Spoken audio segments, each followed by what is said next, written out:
Hello, and thanks so much for joining us today. I'm Carol Jenkins. The program is Black America, and today we have a fabulous guest, the prodigious writer Walter Mosley, who has a new book out, number 53 or 54, we're not sure. It's called Down the River Unto the Sea. Thank you so much for being with us. You're not sure either, whether it's 53 or 54. I am sure. Yes, that it is. Three of the books are ebooks. I published them as ebooks because I was publishing too much. Because that's the thing, right? And one of the books is called Jack Strong. Now, Jack Strong is kind of like a novella. Yes. So some people count it as one of the books and some people don't. And so if you count Jack Strong, it's 54. 54. But if you don't count it, it's 53. And I understand that you write every single day. Is that true? Yeah. Or you don't take a day off? You're like a mother, right? When you had a child, did you take a day off? So you come into the kids and say, I got to take the day off. I know, Can you take care of yourself today? Well, so that you get up in the morning, and I'm very curious about you because not many people in the world, you may be singular as a matter of fact, who've turned out that many books in this short a time. Yeah, it's been a lot of books in a short time. I'm 66, from the age of 38 to 66 has been 53, 54 books. 38 you started writing, and as it says on your website, started writing then and has written every single day since then.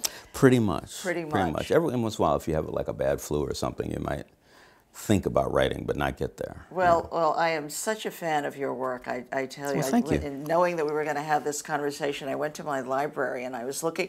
I don't have all 54, so there's a dereliction on my part, but I've got a lot of them.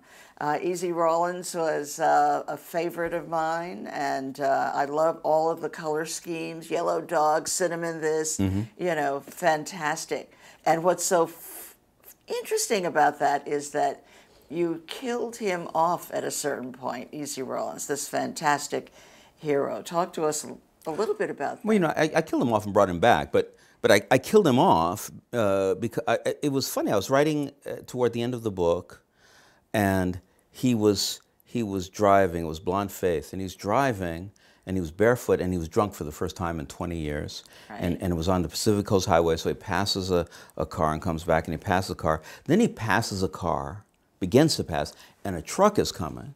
And so he goes to the dirt, shoulder. Right. On the left side, the ocean side, and then that ran out, and he goes off the cliff. And I stopped, and I remember I went, wow, I didn't expect that to happen, but That just came out of your... I was just writing, and and it was fingertips.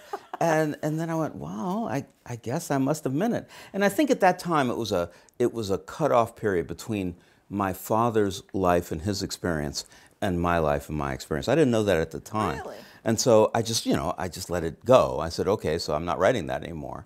But then about 4 or 5 years later, I went, wow, but I realized I could write these books from my point of view rather than my father's. So interesting. Yeah. Sure.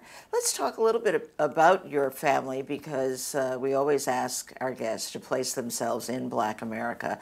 And we're placing you in Black and Jewish America. Your mom is Jewish, your dad is Black.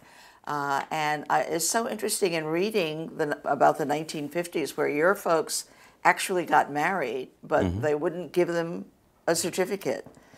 Yeah, well, that's part of the mythology.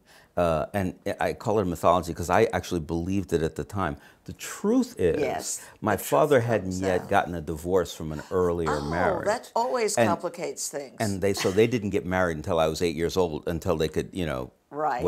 I don't know what he did finally, but he finally proved it. Or if he didn't, they're both dead now, so they're not going to get arrested for bigamy.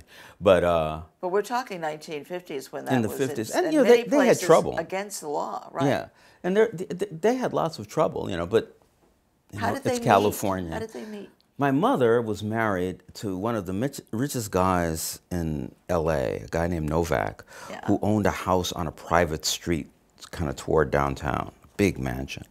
But my mother being a socialist, said, well, I have to get a job and work. So she was working as a clerk in a school where my father was a janitor. And so she met my father, and the way she explains it, I realized that I wasn't in love with my husband. Really? And she fell in love with she went back to him and said, I'm leaving. I'm going to go live in Watts with my new husband, Incredible. And it was very funny. What a great story, and it lasted. It did. My father died in bed next door. Wow. Incredible, incredible story. So I'll just, as a side note, say that as I was reading about you, that some people said, well, you know, actually maybe he's a Jewish writer, not a black writer. Well, you know, there was a big argument in the Jewish literary community online about saying whether or not I was a Jewish writer. Right, you know, right. And you know, a lot of people didn't want to be. And it's funny because they kept on saying, well, he's not a Jewish writer because he doesn't write about Jewish, you know, things. But a lot of Jewish writers write about things that aren't Jewish. But sure. So it was kind of like racism that was informing it, but either they didn't know it or they were trying to hide it. But there was an argument. People saying, well, of course we want him to be one of our writers. What's wrong with you? And other people saying, no, he's not a Jewish writer. He's a black writer. You know? So you let them fight it out, you know. But Yeah. but speaking of racism, down the river unto the sea, not into the sea, but unto the sea. Unto, yes. Right. Why not into? Well, that's like under, right? Like that's like sinking. Yes, yes. Yeah. You're like going to this big expanse. Right. That's what I was thinking. That's what you were thinking. Yeah. And you dedicated this book to Malcolm, Medgar, and Martin. Yes. Not only because all their names start with M, but Yes. yeah, well, you know, the book. The reason I wrote the book, it's funny. It isn't about the main character. I love the main character, you know, Joe King Oliver, but what I wanted, you know, I've thought a long time about not only Mumia, but Nick Mumia and many other black activists who somehow end up in prison for things they may or may not have done. However, whether they did it or not, there was a good reason, probably. And I have in this case, I have a man who's a activist and a journalist who's working uptown, and he comes into conflict with these corrupt policemen who at some point try to kill him, but he kills them instead. And he's been sentenced to death. Right. And my character, who's a policeman, so doesn't like this guy, but he's black, but he's a policeman, he doesn't like this guy, proves to himself that this guy had to be innocent. And well, he was sent off to Rikers himself for. He was set up. Well, no, I shouldn't say that. We don't want to give away too many details. To that. I'm going to tell the whole book as I'm reading. You could say that. Right. All right. You could say that. But the thing is that regardless of that, though, he still feels committed, to his brothers in blue, and. A policeman who was set up, sent to Rikers, lost his career. Right, and had to become a detective. Described himself as broken and bitter, right. But none of that matters because he doesn't blame that on his friends. There's somebody did it, he doesn't know who. But once he proves to himself that this guy is innocent, but understands nobody will ever listen to him. He's proved to also to himself that he is innocent, but nobody's going to listen to him. So he has to take extraordinary acts in order to do what's right. And that's what I always wanted to write about. As I say, there's guilt and there's innocence and nobody is perfect, but in the end, are you going to do what's right or not? Right, right. And he does some pretty mean things, or has his pals. Well, I mean, he's dealing with people who are like him. So right. Well, mean is an understatement. But early in the book, you have your character saying, "Not everyone sees the rules the same. The law is a flexible thing on both sides of the line, influenced by circumstance, character, and of course, wealth or lack of same." And that's what both of your main characters. It's this sort of blurred line.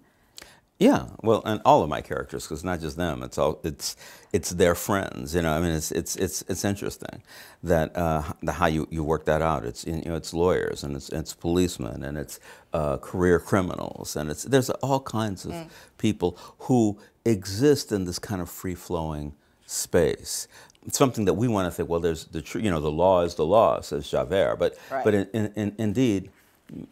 The law is the law, but it depends on who's looking at it as to what it means. Exactly. But you're writing this book at a time when police officers and black men are hot topics, the subject of murder, of guilt and innocence, and and you explore all of those issues. Is it actually on purpose, I'm sure, to unearth the underbelly of those relationships. Yeah, it's on purpose. But you know, if somebody were doing a painting of the sky, and they made the sky blue, like would that be on purpose?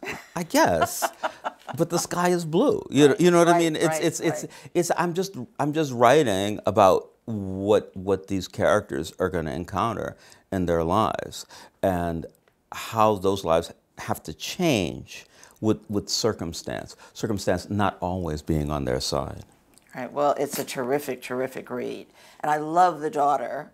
He has a teenage daughter, and I was saying to you before we started, you know, that I really wish you would write a protagonist, a detective, or some woman who carry the theme through. Interesting your response when you started writing. Well, you know, one of the things that I do that I recognized, you know, 54 books ago is that I write about black male heroes. I mean, that's the thing I do. And there are not many people who've ever done that, including black male writers.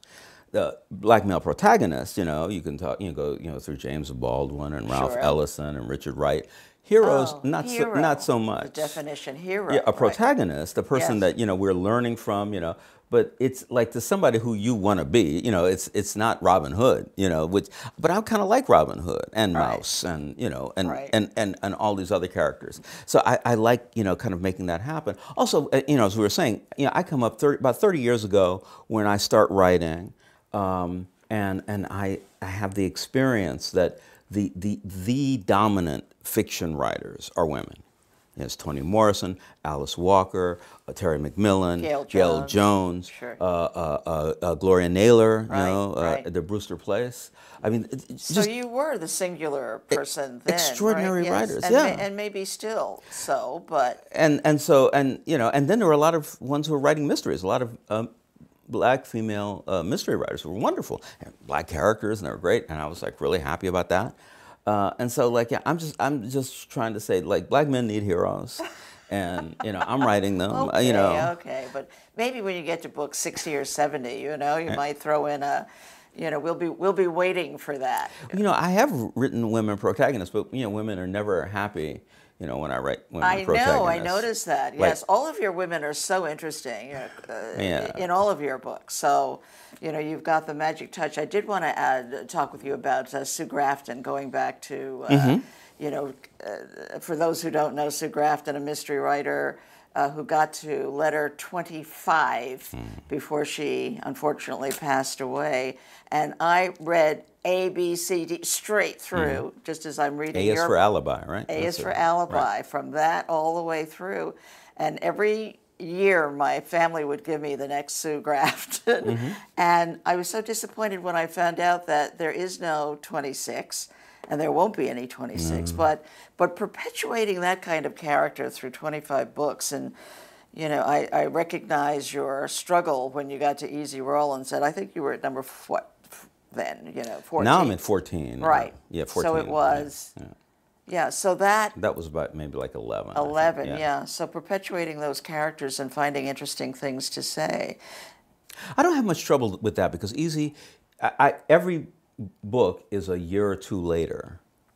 And so Easy is changing, and the world around him is changing, and so his character has to, make allowances for the world that he's living in. So like, in an early book, he just can't go to these white neighborhoods. In a later book, he can go, but the police are going to stop him. Right. And they'll stop him when he walks into the building, they'll stop him when he walks out of the building, stop him when he gets in the car, But he has more mobility, even though somewhat limited. And as time goes on, it's more and more. And all of the characters develop, and so I don't have much problem following Easy through. And in terms of your writing craft, you teach at Sundance. You write, you screenwriting. Yes. Talk to us a little bit about that. How is that different for you from writing your novels, your mystery? How teaching is different? How the substance of it, and you must be a fabulous teacher. We know that. You don't yell at your students, do you? Do you?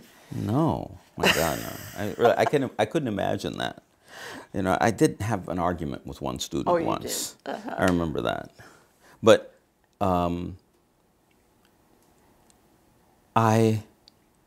I started teaching Walter Bernstein, a wonderful screenplay writer who's now 97 years old, and today he's teaching at NYU, I think.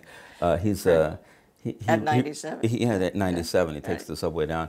He wrote The Front, which was a great movie, Woody Allen's best movie by far, and he got me in. And I thought I shouldn't do it because I went there and I said, everybody here has more experience than me. The teachers have, the students have. I don't know anything. And they said, yes, but you know about story. And I went there to convince them that they were wrong. It's a beautiful really? Place, Sundance. Yes, So like if you go there, it's great. Nice place to spend a little time. Yeah, right, but right. So I was happy there. But then then they kept asking me back. And it turned out that I do know story. You know story. And because I pay less attention to the technical stuff about film, I'm able to talk about what should unfold, right, and then somebody else can worry about how you do it technically. Though I know now, after it's 20 years of doing it, I know a lot more about it. You know. Yes, yes. So we keep wondering where are the next movie, television versions of Walter Mosley's books. You know, we have Devil in a Blue Dress with Denzel, which was just fabulous. We want to see more and more and more of that. Talk to us about the process of getting your work on the screen. Yeah, it's a difficult thing for anybody. You know, and it's a little more difficult even now if you're persons of color, because you know, people just, you know, I mean, if you don't understand a culture, it's hard to understand somebody trying to talk about the culture. I have these two guys from England who have come up with the money to pay for the pilot for the first Leonid McGill novel, The Long Fall. And a series will come out of that if you know, if we're able to sell this pilot and it works.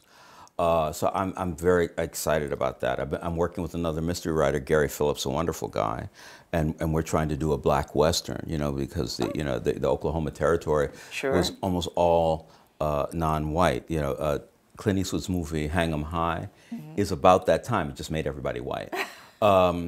And you know, I tried to do Easy Rawlins. That didn't work. I'm trying to do The Man in My Basement as a movie, and you know, I have a production company also from England, and we'll see, you know, where that goes. The thing is, you know, you work on this stuff, and you know, and it's always hard. years in the making anyway. The process, and it's hard to make films with black content. As I told somebody the other day, I said, well, you know, now that the Black Panther's been made, there's a window of 6 to 9 months where people will want to make, you know, movies with black content, and then they'll go back again.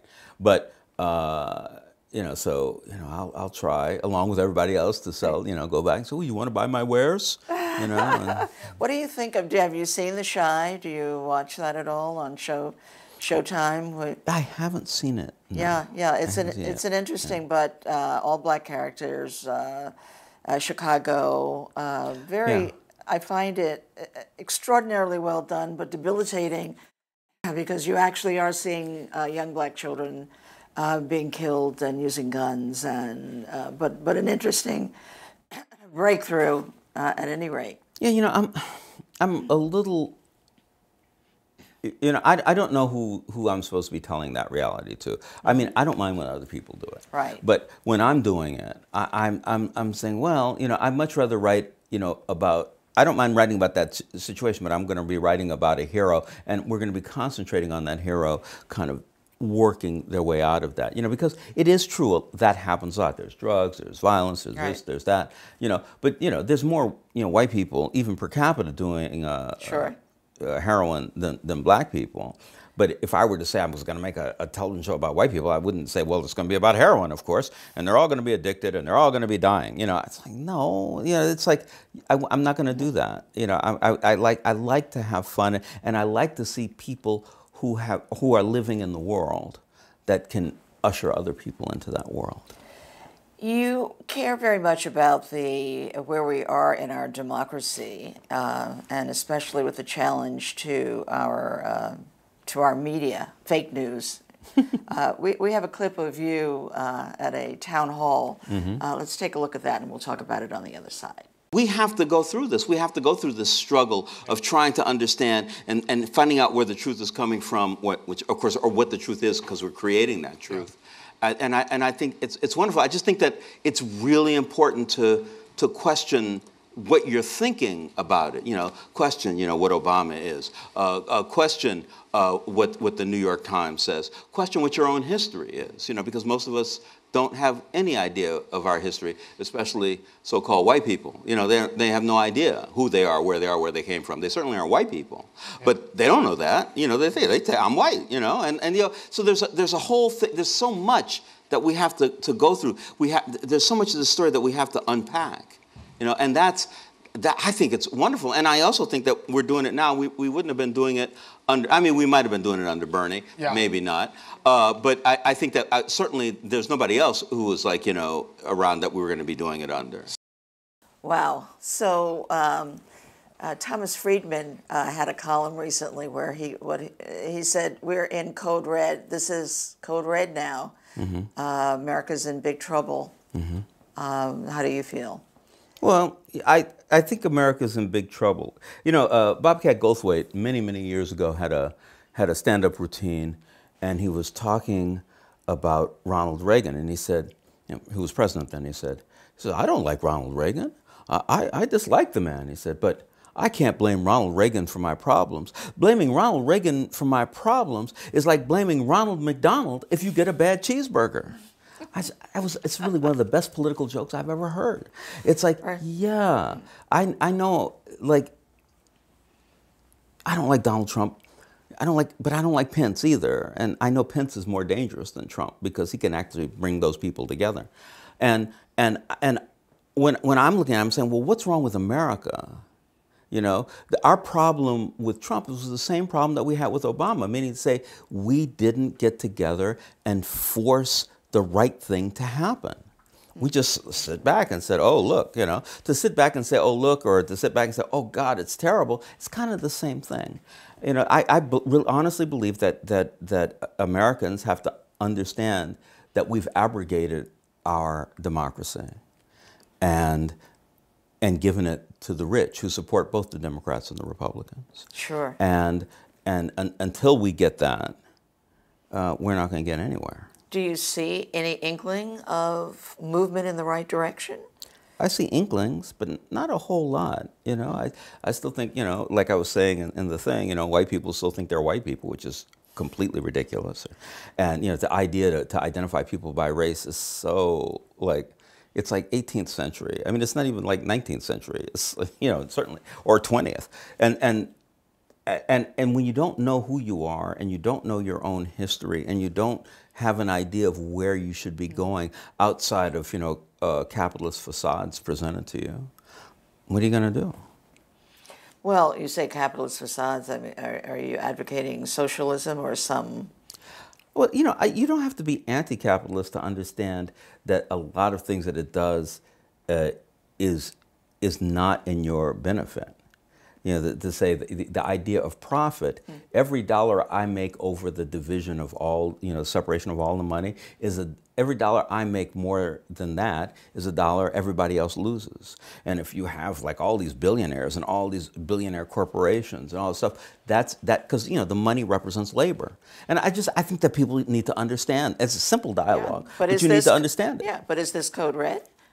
Have we? Well, we're in code red, but we've been for quite a while. The population is growing crazily.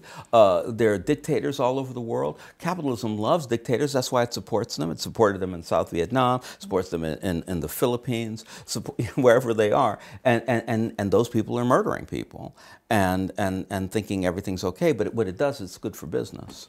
And we have to understand good for business is not necessarily good for people. Sometimes it's good for people. But it's not always, no. And so the question, to say it's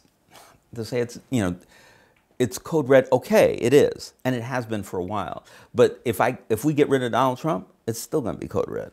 Was it code red under President Obama? Oh, I think so. Yeah, sure, absolutely. It was all these things happening all over the world. It wasn't a mistake. Sure. even the thing about the thing about when we bailed out the banks, you know, after the fiasco at the end of Bush's reign, you know, to bail out the banks, the people who stole the money, we could have bailed out all the people making $40,000 or less a year, all the taxpayers, give them that much money and let them bail out everything. So I'm gonna put it in the bank. I'm gonna buy a car, send my kid to college, go to Las Vegas and hang out with hookers. Whatever you did, it would make America stronger. We always ask our guests to finish the statement, the power, the strength of Black America lies in. What's that for you? The power and the strength of Black America, but not only Black America, lies in our ability to see clearly the situation that we're in. And if you see something clearly, you know, no matter what happens, you're going to make the right choices. And the right choices are what are important. Thank you so much, Walter Mosley, for being with us today. Thank you. The book is Down the River Unto the Sea. It's a fabulous read, a new protagonist, and we just have to wait in line for that woman that you're going to write about. That's right. You have to wait in line. Get online. Get online. Thank you so much for being with us today. Thank you. And thanks to you all out there as well for watching us. I'm Carol Jenkins. The program is Black America. We'll see you the next time.